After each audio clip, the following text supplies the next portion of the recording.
ప్రేమ యేసుని ప్రేమ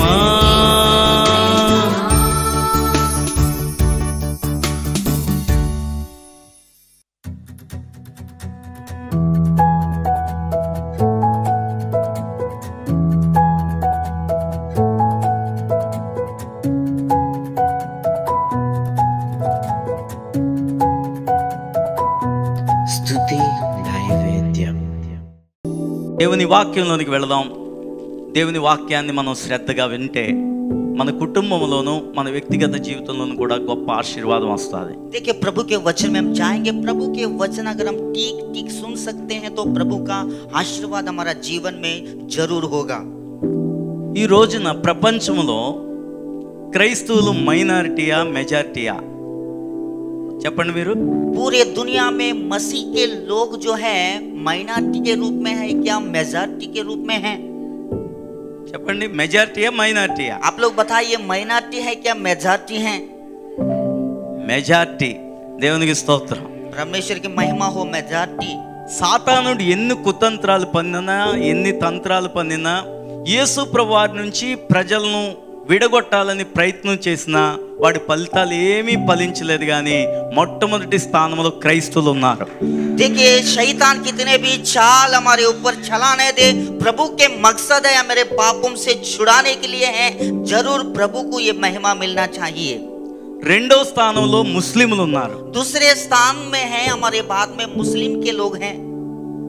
అన్ని మతాల వాళ్ళు కలిపి ఎన్నో దేవుళ్ళు దేవతలుగా పిలువబడిన వారిని ఎంతో మందిని సృష్టించిన సాతానుడు ఇంకా వాళ్ళని ఆరాధించే వాళ్ళు మూడో స్థానంలో ఉన్నారు. ప్రపంచమంతా कितने लोग नाना प्रकार के कुल के लोग हैं, लेकिन कितने लोग होने दे बल्कि उन लोग तीसरे स्थान पे हैं. దీనికి గల కారణం ఏంటంటే इसका कारण यही है, క్రైస్తవులు ప్రపంచమంతా వ్యాప్తి చెందడానికి యేసు ప్రభువారిని నిజమైన దేవుడని నమ్మడానికి గల కారణం ఏంటంటే मसीह के लोग आगे बढ़ने के लिए यीशु मसीह सच्चा परमेश्वर है करके लोग विश्वास करने का योजना यही है.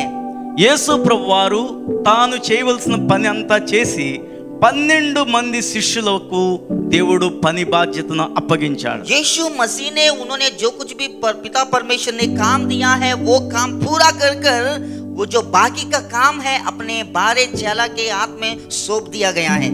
12 మంది శిష్యులే అంటే ఒకడు యూదా చనిపోయినా సరే ఆ స్థానంలో మత్తి అనే ఒక శిష్యుడు వచ్చాడు. वो 12 में इस्करियोत यूदा मरने पर भी जो है दूसरे एक को नियुक्त किया गया. वो 12 लोग जो हैं प्रभु की सेवा में आगे बढ़ रहा है. ఈ 12 మంది శిష్యులే ప్రపంచమంతా వెళ్ళి సువార్తను ప్రకటించారు. ये 12 लोग जो चेले हैं पूरे विश्व में परमेश्वर के समाचार को ले गया.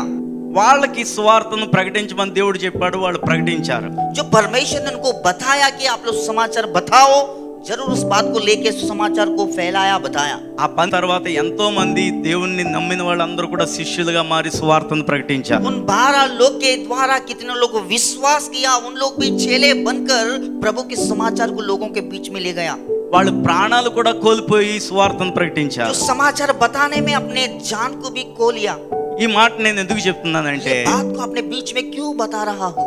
ఇప్పుడు ఇక్కడ ఉన్న వాళ్ళు ఎంతమంది ఉన్నారు? దాదాపుగా कितने लोग हैं यहाँ पे सारे लोग मिलकर? ఎంతమంది ఉన్నారండి? 12 మంది కంటే ఎక్కువ మంది ఉన్నారా? తక్కువ మంది ఉన్నారా? मौजूद हैं यहाँ पे. ఎక్కువ మంది ఉన్నాం మనం. దేవునికి స్తోత్రం చేద్దాం. 12 से ज्यादा हैं, 12 से ज्यादा लोग यहाँ पर मौजूद हैं. హల్లెలూయా. దేవుని వాక్యంలోకి వెళదాం. प्रभु के वचन में हम जाएंगे. తిమోతికి వ్రాసిన మొదటి పత్రిక 2వ అధ్యాయము మొదటి వచనం నుండి నేను చదువుతున్నాను, చూడండి. देखो तिमोथेयुस के लिखा हुआ 2रा अध्याय पहले से मैं पढ़ रहा हूं, आप लोग ध्यान दीजिएगा. మనము సంపూర్ణ భక్తియు మాన్యతయు కలిగి నెమ్మదిగాను సుఖముగాను బ్రతుకు నిమిత్తము అన్నిటికంటే ముఖ్యముగా మనుషులందరి కొరకును రాజుల కొరకును అధికారులందరి కొరకును విజ్ఞాపనములను ప్రార్థనలను యాచనలను కృతజ్ఞతాస్తుతులను చేయవలనని హెచ్చరించుచున్నాను. देखो अब मैं सबसे पहले यहाँ अनुग्रह करता हूँ कि विनती और प्रार्थना और निवेदन और धन्यवाद सब मनुष्यों के लिए किया जाए, राजाओं और सब ऊंचे पद वालों के निमित्त, इसलिए कि हम विश्राम और चैन के साथ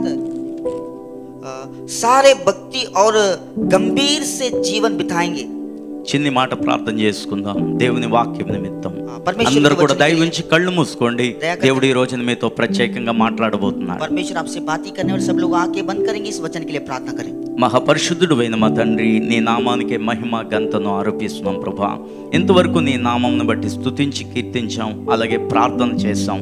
ఇప్పుడు నీ వాక్యం కొరకు మేము ఎదురు చూస్తుండగా నీ దాసుడినైనా నన్ను మరుగు చేసి నీ ఆత్మచేత నన్ను నింపి నన్ను సంధించి నా నోటికి నీ మాటలు అందించి నా నాలుకను వశపరుచుకుని పుటము వేయబడిన నీ బంగారు మాటలు వచించడానికి నన్ను సంపూర్ణంగా అభిషేకించమని, ఈ వాక్యం ద్వారా నీ బిడ్డలందరితో మాట్లాడి వారి జీవితంలో ప్రార్థన బలిపీఠాలు కట్టడానికి నీ కృపను అనుగ్రహించమని యేసు నామమున ప్రార్థన చేయుచున్నాం తండ్రి, ఆమేన్. చూడండి, క్రైస్తవ జీవితంలో మన విశ్వాసాన్ని పెంపొందించుకోవాలన్నా, విశ్వాసంలో నిలబడాలన్నా, లోకాన్ని జయించాలన్నా మనము చేయవలసింది ఏంటంటే ప్రార్థన. देखो, विश्वास के जीवन, मसीह के जीवन में जो है हम स्थिर रहना है, उन्नति को देखना है। अगर इस बातों को अगर हमारा जीवन में होना है तो हम पहले प्रार्थना करना है। క్రైస్తవులకి ఏ ఆయుధాలు లేవు కానీ ప్రార్థన అనే ఆయుధం ఒక్కటే ఉంది. मसीहों के पास में कोई हथियार नहीं है, बल्कि एक ही हथियार है, वो प्रार्थना है। ప్రార్థన అనేది క్రైస్తవునికి ఎలాంటిదంటే ఊపిరి లాంటిది. प्रार्थना जो है मसीह के लिए एक प्रकार का जो हथियार है, वो एक सांस के समान है। ప్రార్థన లేకపోతే ఒక ఆయాసం వచ్చే వ్యక్తి ఆయాసంతో ఎలా గట్టిగా మాట్లాడలేడో అలాంటి వాడే.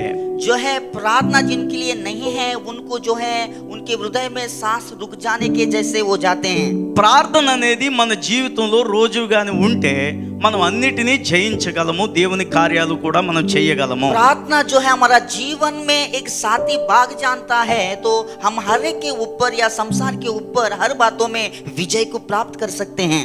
ఈ రోజున క్రైస్తవులు అన్ని కార్యాలు బాగానే చేస్తున్నారు కానీ చేయలేనిది ఏంటంటే ప్రార్థనే.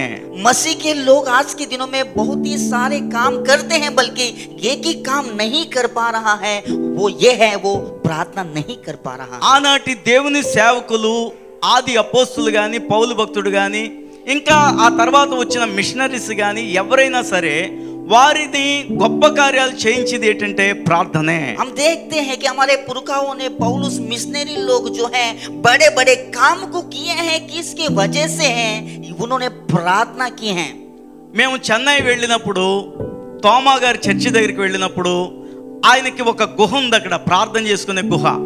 తోమా గారు కేరళ వస్తే తమిళనాడులో ఆయన సువార్త చేయడానికి వచ్చినప్పుడు చాలా సంవత్సరాలు అక్కడ ఉన్నప్పుడు ఆయన్ని బళ్ళంతో చంపేశారట. అయితే ఆ గుహలో ఆయన ఆనవాళ్ళు పడ్డాయి, 2 వాళ్ళు మోకాళ్ళు. तमिलनाडु में जो यीशु मसीह की एक शिष्य जो तोमा है, जिस जगह में जो है उन्होंने तमिलनाडु में आया है, उनका जो एक जो है जो वहाँ पे एक गुहा जैसा है, उसमें जो है उनके पैरों का पर्चा इस प्रकार से है कि निशानी जो है बहुत ही लहू से भरा हुआ है। అసలు ప్రార్థన చేసేవానికి మనకైతే అంత మోకాళ్ళు పడలేకపోవచ్చేమో, అంత ఆనవాళ్ళు మనకు లేకపోవచ్చేమో, కానీ కనీసం మన మోకాళ్ళకి 2 మచ్చలు ఉండాలి. देखो, वहाँ पे घुटने टेकने का जो है वहाँ पे जो है निशाना गिर गया है, लेकिन हम प्रार्थना करते हैं बिल्कुल हमारे जो है दोनों घुटनों में निशाना बिल्कुल नहीं गिरते हैं। ఈ రోజున ఆ మోకాళ్ళ మీద మచ్చలు లేకపోతే నిజంగా మనం ప్రార్థన చేయలేనట్లే. ఎందుకంటే ఒకప్పుడు మోకాళ్ళ మీద ఉండి చేతులు పైకెత్తి ప్రార్థన చేసేవారు. ఈ రోజున అయితే సంఘంలో ఎక్కడ చూసినా ఇలాంటి కుర్చీలు వేస్తున్నారు. పాస్టర్ గారు ప్రొద్దుట అన్నారు, మోకాళ్ళ నుంచి ప్రార్థన చేద్దామని. దేవునికి స్తోత్రం చెల్లిందాం. आज के एक जमाना में जो सभी लोग घुटने टेक कर लगातार प्रार्थना किया करता है, आज के दिनों में सभी लोगों को कुर्सी दिया जाता है, कुर्सी में बैठकर अपने घुटने के अनुभव को भूल जाता है, प्रार्थना नहीं कर पा रहा है। ఈ రోజున క్రైస్తవులు సుఖాలు మరిగారు. కళ్ళు మూసుకోండి, ప్రార్థన చేద్దాం. सर झुकाए, हम प्रार्थना करेंगे। ప్రార్థన వీరుడిగా నన్ను చేయండి. ओ प्रभु, मैं प्रार्थना योद्धा बनाइए। ప్రార్థనే విజయం ఇస్తాది. प्रार्थना सिर्फ विजय दे सकती है। ప్రార్థన छुटकारा, चंगा, आशीष को लाता है. प्रार्थना మన జీవితంలో ఒక అద్భుత కార్యం చేయబోతుంది. ప్రభా ప్రార్థన జీవితం నాకు దయచేయండి. प्रभु प्रार्थना के जीवन मुझे నీ दे. దాసులు ఎండి రాజు గారి ద్వారా प्रभु आपके दास एमडी राज పరిశుద్ధాత్ముడను మాట్లాడావు. पवित्र परमेश्वर हमसे बात किया. ఈ వాక్యము నా జీవితంలో నిరంతరము నిలుచునుగాక. ये वचन मेरे जीवन में निरंतर बसा रहे. యేసు का नाम से मांगते प्रभु जी. यीशु के नाम से मांगते हैं. बोलो सब लोग आमीन. ఈ రోజు పుట్టినరోజు జరుపుకుంటున్న వై కుమారిని దేవుడు దీవించి మంచి ఆరోగ్యం ఇచ్చునుగాక. మరొక సంవత్సరం దయాకిరీటంగా దేవుడు ధరింపజేసినందుకు దేవునికి మహిమ. ఆ నూతనమైన ఆశీర్వాదాలతో కుమారిని దేవుడు దీవించునుగాక. Happy birthday to you Kumari. God bless you మా.